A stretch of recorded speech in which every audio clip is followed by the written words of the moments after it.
United States Border Patrol Chief Mike Banks has resigned effective immediately, sources confirmed on May 14, 2026, bringing an abrupt end to the tenure of one of the most prominent figures in the Trump administration's immigration enforcement apparatus. Fox Newsroom. Take a look right here as Fox News now reporting breaking. U.S. Border Patrol Chief Mike Banks abruptly resigns, Fox News has learned. Now, the information here coming from Bill Melugin, who posted this on social media moments ago, saying breaking.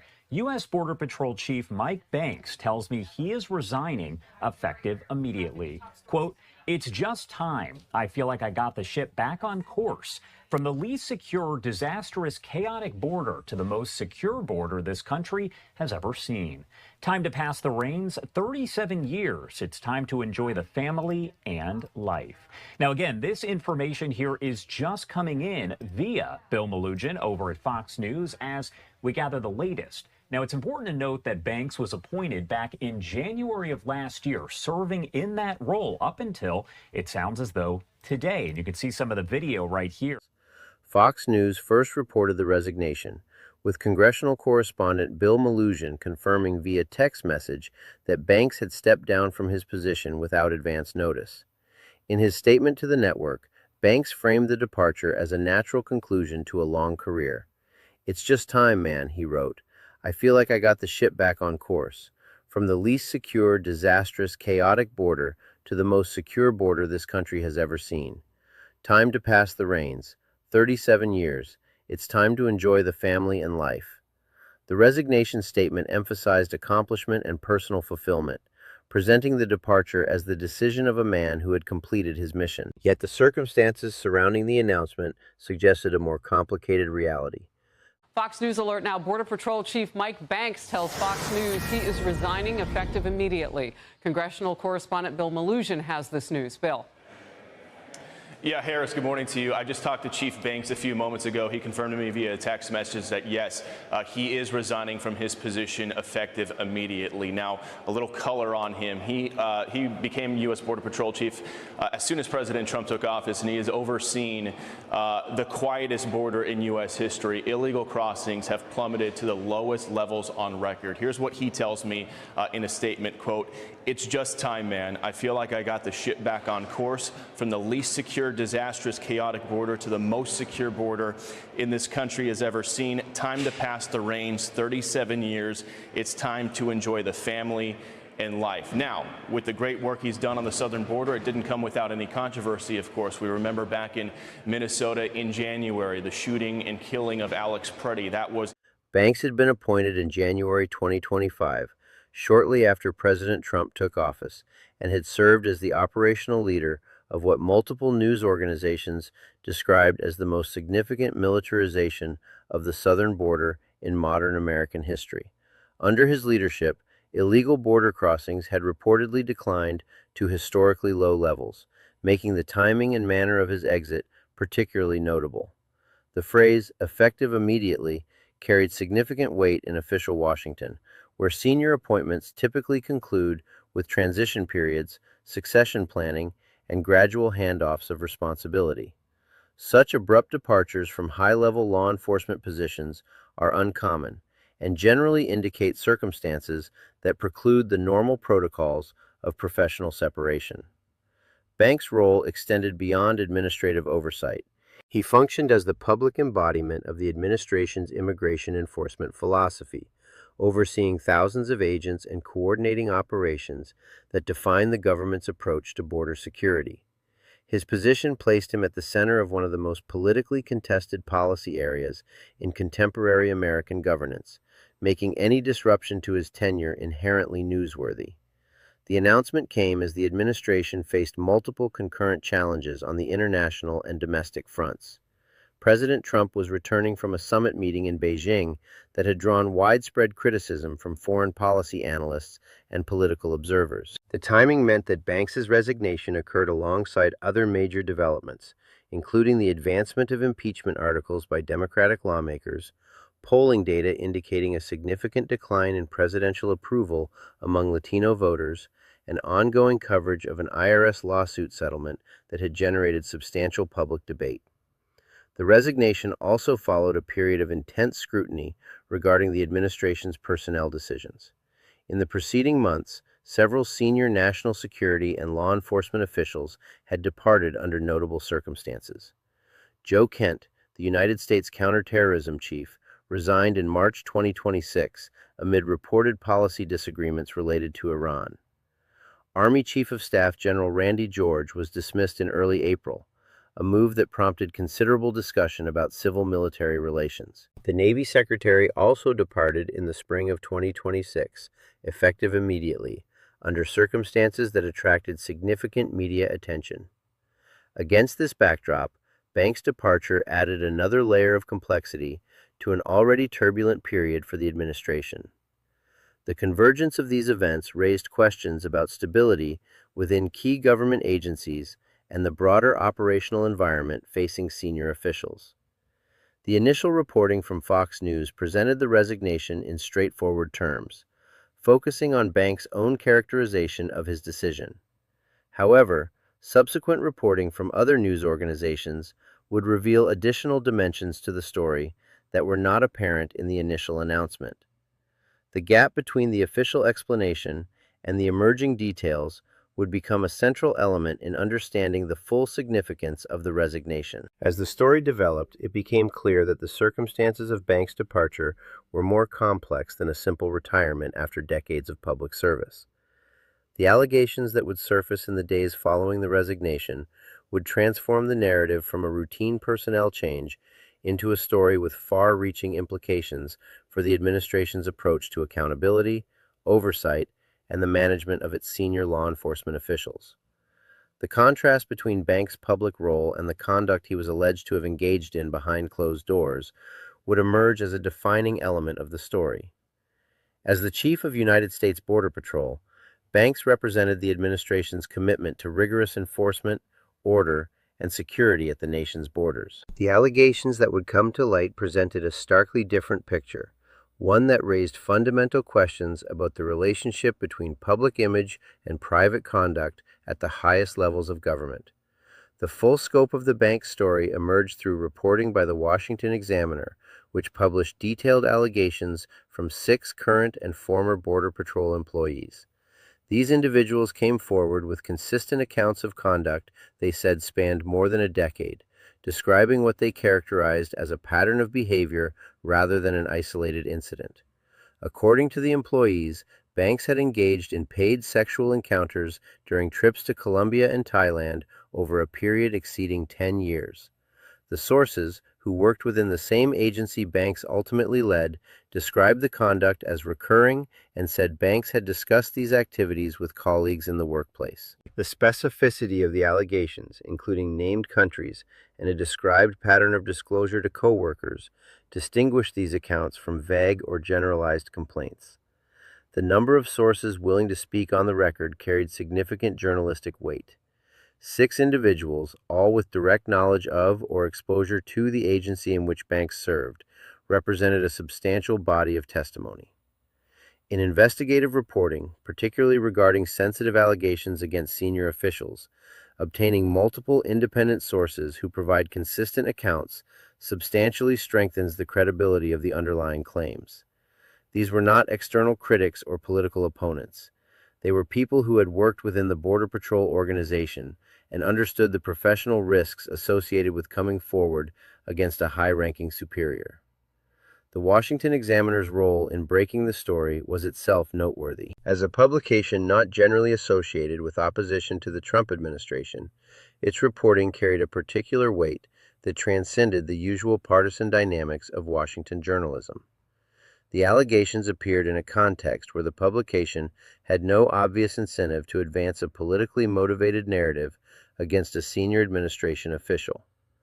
The response from U.S. Customs and Border Protection, the agency with oversight responsibility for Border Patrol, added another dimension to the story. CBP had investigated Banks' conduct on 2 separate occasions, according to reporting by The Guardian. One of these investigations concluded abruptly while Kristi Noem was serving as Secretary of Homeland Security. The circumstances of that conclusion, described as coming to an end without reaching a formal resolution, raised questions about the thoroughness and independence of the process. In April 2026, weeks before Banks' resignation, CBP informed the Washington Examiner that the matter was closed.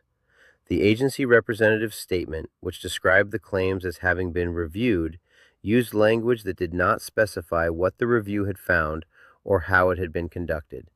The statement did not assert that the allegations were false, nor did it detail any formal findings of fact or conclusions about Banks' conduct. The timing of these events created a sequence that invited scrutiny. An investigation concluded abruptly during the tenure of the Homeland Security Secretary. The agency declared the matter closed weeks later. The chief resigned effective immediately shortly thereafter, on the same day that other major administration developments were unfolding.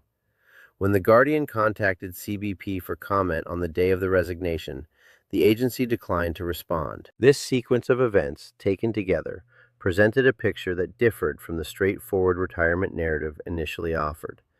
The gap between the official closure of the matter and the subsequent immediate resignation suggested that the situation had not been fully resolved when CBP made its April statement. The effective immediately nature of the departure, coming so soon after the agency had indicated the matter was settled, indicated that developments were continuing to unfold in ways that the official statements had not captured. The question of whether the investigation process had been properly conducted became a central concern. Two inquiries into the same individual's alleged conduct, with one ending without completion and the other resulting in a declaration of closure that was followed almost immediately by the subject's resignation, represented a pattern that raised questions about institutional accountability. The fact that the agency declined to comment when presented with the opportunity to explain these circumstances on the day of the resignation only deepened those questions. The sources who came forward took significant professional risks in doing so. Federal law enforcement agencies maintain cultures that can discourage internal criticism of senior leadership, and employees who speak out against high-ranking officials may face career consequences, social isolation within their professional communities, and other forms of retaliation. The decision of 6 individuals to come forward, despite these risks, suggested a level of concern about the alleged conduct that outweighed their reservations about potential fallout. The allegations also carried implications for the broader message the administration had constructed around its border enforcement policies. Banks had been the operational leader of an approach that emphasized toughness, security, and unwavering commitment to the rule of law at the nation's borders. The gap between that public posture and the private conduct described by the 6 employees, if the allegations were accurate, represented a significant dissonance that went beyond the personal failings of a single official to touch on the credibility of the administration's broader narrative. The international dimension of the allegations added another layer of complexity. The reported trips to Colombia and Thailand raised questions about whether any official resources or time had been involved, whether security protocols had been maintained during travel, and whether the conduct described could have exposed Banks to compromise or influence. For an official in a sensitive national security position, even private travel to foreign destinations carries implications that extend beyond personal behavior to questions of judgment and vulnerability. The Banks' resignation must be understood within a broader pattern of senior-level departures that has characterized the Trump administration's second term in the national security and law enforcement sectors. The timeline of these departures reveals a concentration of high-level exits that exceeds normal personnel turnover rates in federal government. Joe Kent's resignation as counterterrorism chief in March 2026 was followed within weeks by the dismissal of General Randy George as Army Chief of Staff. The Navy Secretary's departure in the spring of 2026, also effective immediately, added to the pattern. Banks' resignation in May brought the total to 4 senior officials leaving key national security positions within approximately 2 months. Each departure occurred under circumstances that generated independent news coverage and raised questions that remained partially or fully unanswered. The cumulative effect of these departures is significant for institutional stability. Senior national security and law enforcement positions require continuity, established relationships, and accumulated expertise. When multiple top officials exit in rapid succession, The organizations they lead experience disruption that extends beyond the immediate vacancies to affect morale, operational effectiveness, and the ability to maintain consistent policy implementation. The political context in which Banks's resignation occurred amplified its impact. The same week saw the administration managing fallout from the Beijing summit, responding to impeachment proceedings, and addressing polling data showing substantial erosion of support among a key demographic constituency. The addition of a major personnel scandal involving the face of the administration's signature domestic policy initiative created a convergence of challenges that tested the administration's capacity to maintain narrative control. For the administration's political messaging, the Banks story presented a specific difficulty. The president's approach to immigration had been built substantially on themes of law and order, security, and moral clarity about who should be permitted to enter the country. Banks, as the operational leader of border enforcement, had been a central figure in communicating and implementing that vision. The allegations against him, if substantiated, created a cognitive dissonance between the administration's public rhetoric and the conduct of the individual most closely associated with putting that rhetoric into practice.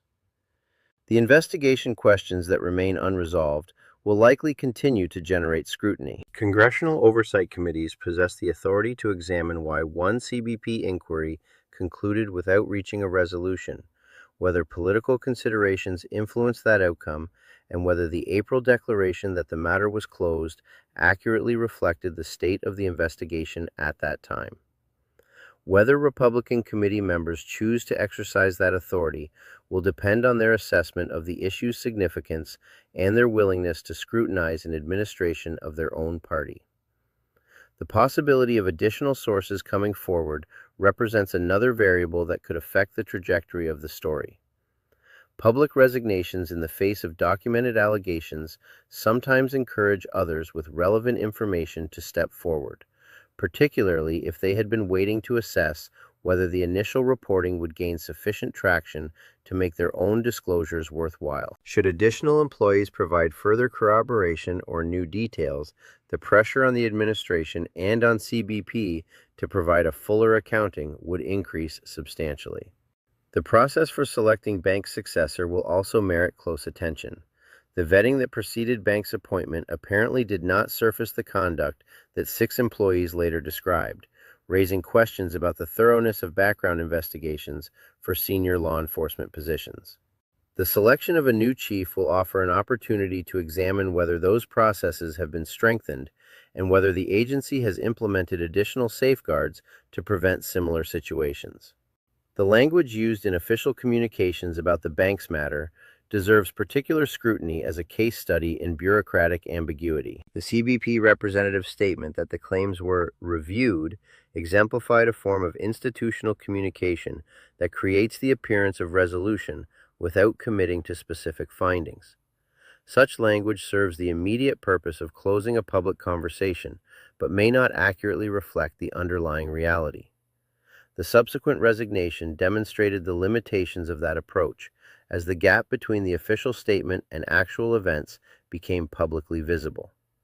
For observers of government accountability, the Banks case illustrates several recurring challenges. Internal investigations of senior officials within agencies face inherent conflicts of interest, as the investigators and the investigated share institutional affiliations and career interests. The abrupt conclusion of one inquiry and the vague language surrounding the closure of the matter suggest the need for independent oversight mechanisms that can operate without the pressures that may influence internal processes. The story also highlights the role of career employees in maintaining institutional integrity. The 6 individuals who came forward acted against their apparent professional interests, accepting personal risk to bring information to public attention. Their decision underscores the importance of protected channels through which government employees can report concerns about senior officials without fear of retaliation. Looking ahead, several developments will shape how the Banks resignation is ultimately understood. Any congressional inquiry into the investigation's handling would provide additional documentation and testimony that could clarify whether the process was properly conducted. The selection and confirmation of a new Border Patrol chief would offer insight into whether the administration recognizes the need for enhanced vetting. And any further reporting that emerges from additional sources would add depth to the existing account. The bank story, at its core, is about the gap between public image and private conduct, between official statements and underlying realities, and between the mechanisms of accountability and the pressures that can compromise them. It is a story that transcends the particulars of one official's alleged conduct to raise questions about how government institutions investigate their own leaders, how they communicate about those investigations, and what happens when the official narrative diverges from the facts on the ground. As the administration continues to navigate multiple concurrent challenges, the bank's resignation stands as a reminder that personnel matters at the highest levels of law enforcement carry consequences that extend far beyond the individuals involved to affect public trust, institutional credibility, and the capacity of government to maintain consistent and principled operations. The full implications of this story will continue to unfold in the weeks and months ahead as journalists, lawmakers, and the public pursue the questions that remain unanswered.